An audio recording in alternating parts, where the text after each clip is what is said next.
So what you're going to want is, of course, your periodic table, and then a pen or pencil and a highlighter.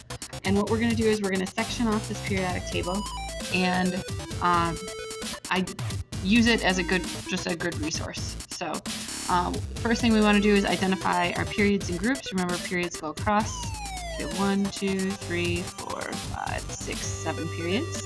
And then we have 18 groups on the periodic table. So we have 1, 2, 3, 4, 5, 6, 7, 8, 9, 10, 11, 12, 13, 14, 15, 16, 17, and 18. So those are our periods and groups.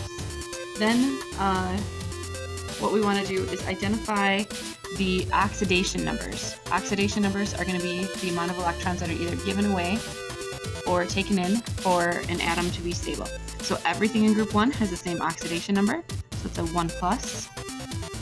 Everything in group 2 has the same oxidation number, and that's a 2 plus.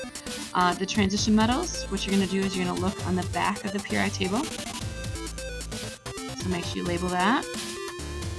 And they're all individual on there. Everything in group 13 is going to be a 3 plus, 14 is going to be a 4 plus, 15 is sorry, let's take it back. Let's go back a little bit there. 14 doesn't have one.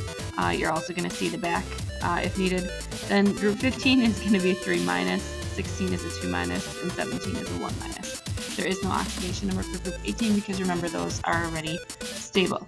So all of these numbers here, right there, are considered oxidation numbers.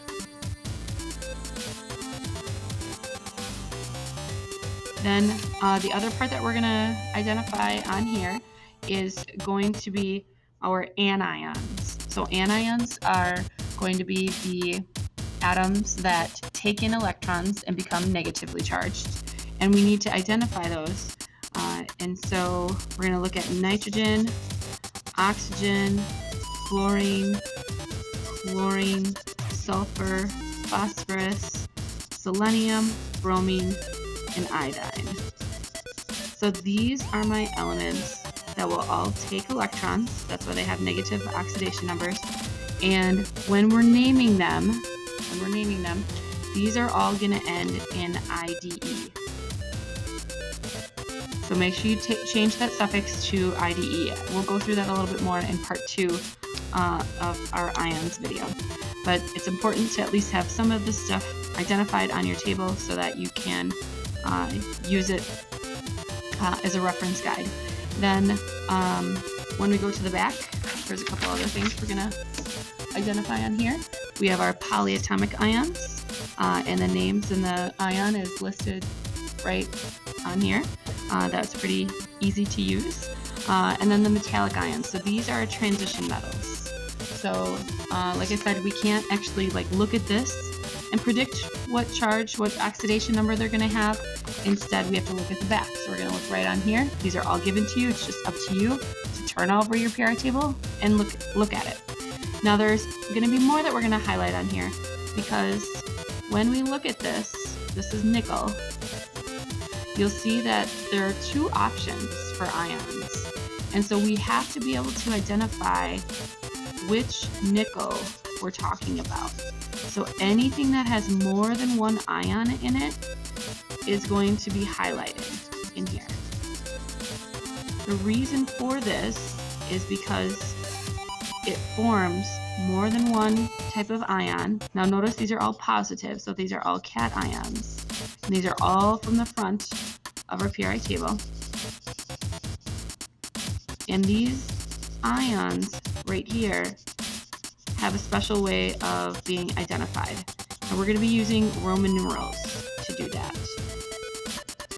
And if you don't remember your Roman numerals, that's fine, because I'm going to give them to you and you can write them down.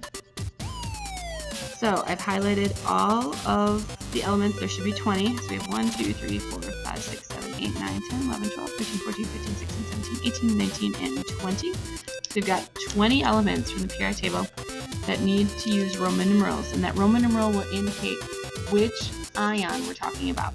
So Roman numeral 1 is going to represent a 1 plus, Roman numeral 2 is a 2 plus.